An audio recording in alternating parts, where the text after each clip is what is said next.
Bayangkan, di sebuah kota bernama Madinah, tempat wahyu turun dari langit, hiduplah seorang wanita biasa. Ia bukan bangsawan, ia bukan tokoh besar, namanya jarang disebut orang. Namun keluhannya didengar langsung oleh Allah. Wanita itu bernama Khawlah binti Tha'labah. Suatu hari suaminya mengucapkan kata-kata yang menghancurkan hatinya. Dengan emosi dan amarah, suaminya menzihar dirinya. Sebuah ucapan jahiliyah yang menjadikan seorang istri tergantung tanpa status.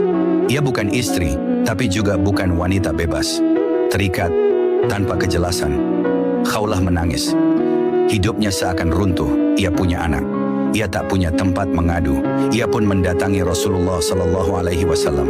Dengan suara bergetar, ia mengadukan nasibnya. Ia berbicara panjang, penuh luka. Rasulullah mendengarkan, namun saat itu belum ada wahyu yang turun untuk perkaranya.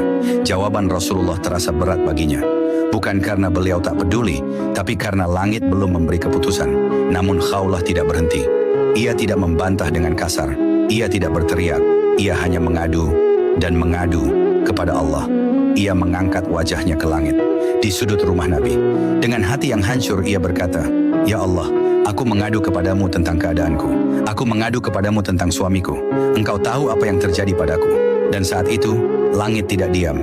Allah menurunkan ayatnya. Bukan untuk raja, bukan untuk panglima perang, melainkan untuk seorang wanita yang menangis dalam ketidakadilan.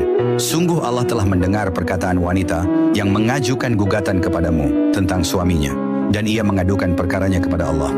Ayat itu turun, mengabadikan suara Khawlah, menghapus kezaliman jahiliyah, menetapkan hukum yang adil, dan mengangkat derajat seorang wanita hingga namanya dikenang langit. Rasulullah tersenyum, para sahabat terdiam, dan Khawlah tahu bahwa air matanya tidak jatuh sia-sia. Kisah ini mengajarkan kita satu hal. Allah mendengar bahkan suara yang manusia anggap kecil. Allah memperhatikan bahkan luka yang disembunyikan.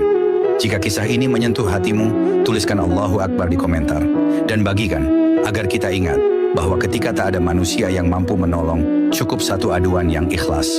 Dan langit pun menjawab,